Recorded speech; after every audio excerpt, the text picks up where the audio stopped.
The original ToneX made amp profiling go from something that was unattainably expensive to something that is so affordable that most can aspire towards it. The ToneX One has taken that formula and made it even better. I'm not going to beat around the bush here. I think this could be gear of the year, and in this video I'm going to show you the reasons why. Make sure that you stick around to the end because the last one in this list is S tier. Let's go. To get you up to speed if you've had zero experience with the ToneX before, let's take a look at those controls. On the front of the ToneX One, we have a standard 3-band EQ and a volume control.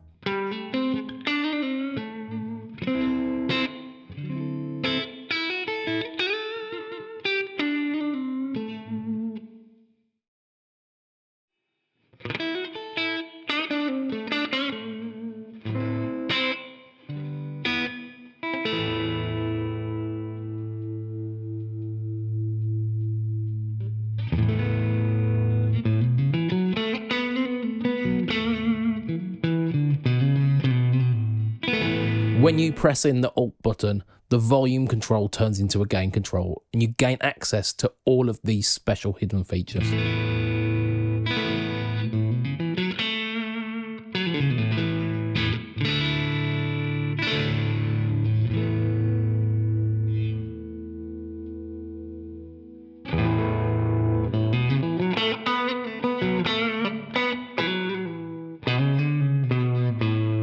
These are the features that bring the pedal to life.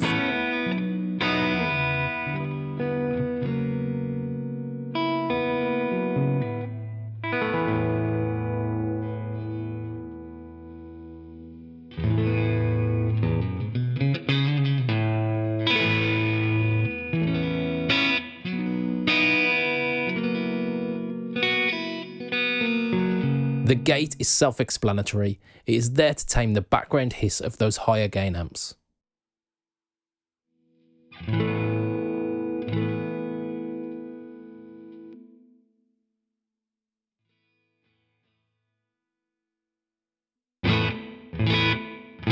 The reverb is one knob, and it's a mixed decay kind of deal, where it gives your tone that extra space.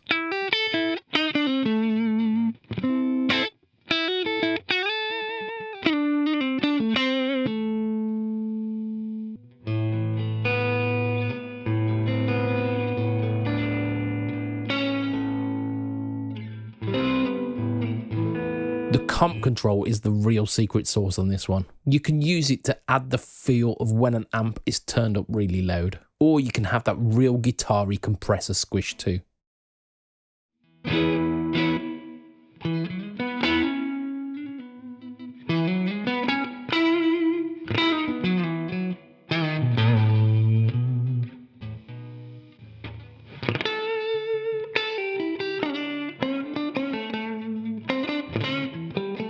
Using the compressor control, you can make the dynamics tighter and those notes sing out with ease. With all of this control of your amp models, it is really easy to get a great tone out of the box.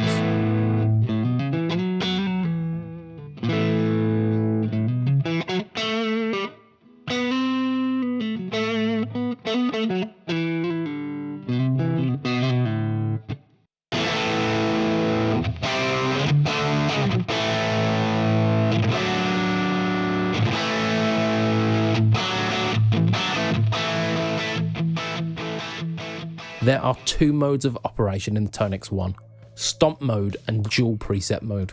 In dual preset mode, the foot switch allows you to switch between the preloaded amp models. In a live setting, you could load this up with a clean amp and a dirty amp to get you ultimate versatility.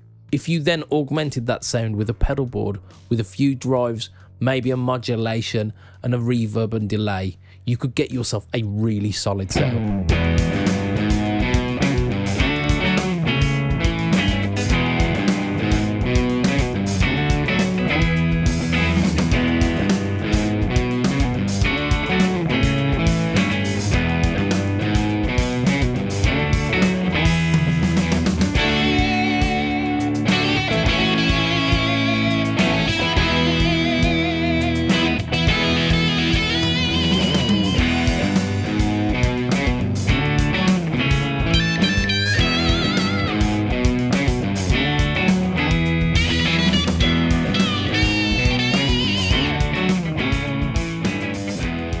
ToneX, like other modelers, doesn't just do full amps. It gives you the option of amp and cab, pedals, amp on its own, or what they call complex rigs. Complex rigs are a full setup, so think about a classic driven amp being pushed by a tube screamer as a perfect example. This opens up a bunch of different use cases for this. If you run it in dual preset mode, you could have an always on rat or tube screamer to choose from. You could also use it in stomp mode to audition any number of thousands and thousands of pedals available.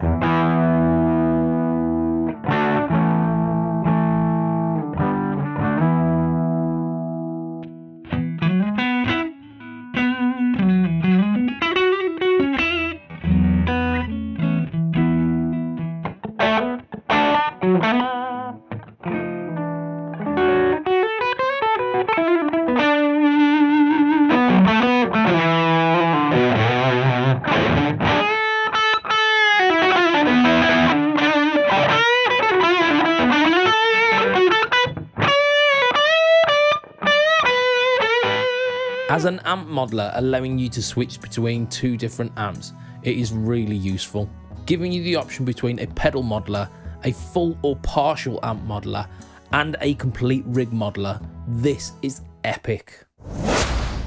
The original ToneX had a lot going on. It's got stereo outputs, MIDI, a dedicated headphone out, and the ability to attach an expression pedal or external foot switches. To say it is feature packed is an understatement. If you are anything like me, however, and you're just not going to use all of that functionality, then it's a pretty big space on your pedal board to justify. The small footprint of the ToneX One is a great trade-off for some of the functionality. And in actual fact, it's only the MIDI and the expression that gets missed off on this one. The stereo output and the headphone output are both intact on this one through TRS on the output jack.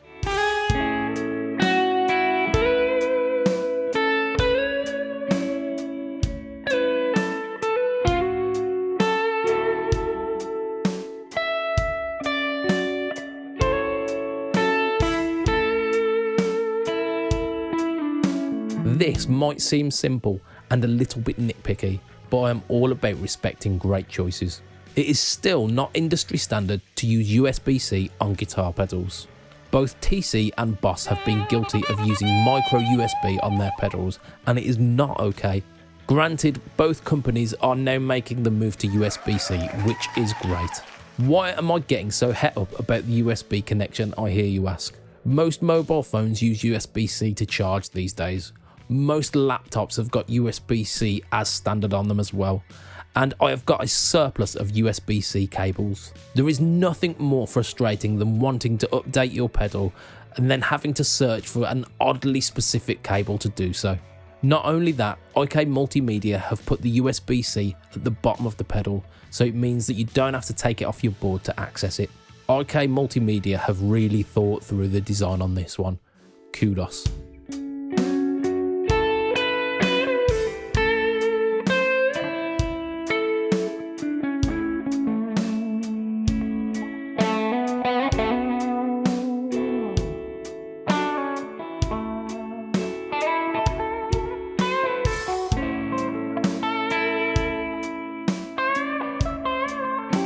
Before we get onto the most exciting feature, if you've liked this video so far, make sure you're hitting that like button.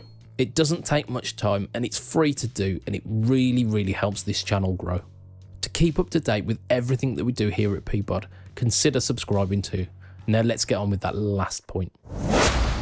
All of the previously mentioned features would make this a brilliant addition to your rig. The next feature, however, is God tier. ToneNet is the IK Multimedia marketplace for tones, and it is amazing.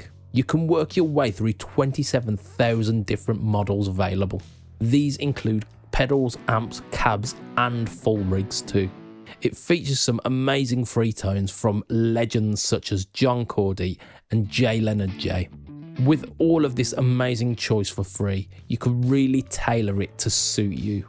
It also features some carefully crafted and curated amp packs by YouTube legends such as the Studio Rats and Jason Sudeikis. These are paid for amp packs, so you can support your favourite creators whilst also getting some exclusive amps too. Mesa Boogie have also jumped in on the amp pack action too. As they are now part of Gibson, it looks like they've been taking cues from Gibson's pricing strategy too. You can get tons of variety without spending a penny if you are willing to get stuck in that ToneNet feed. The options for amp profiling hardware used to be just the Kemper and more recently the Quad Cortex. Both of those units will easily set you back at least $1,000 even on the used market. The original ToneX was the everyman solution to this. It was a great low-cost way of getting into amp profiling. The ToneX One has taken this one step further, streamlined the whole thing and brought the price down. These will be retailing for around $180 when they drop in mid-May. Let me know down in those comments below if you're excited by this and if you're thinking of getting one yourself. Showing on screen now is a video from our creator Ben of how he felt when he switched from the Kemper to the Quad Cortex. Thank you for watching and I will see you again on the next one.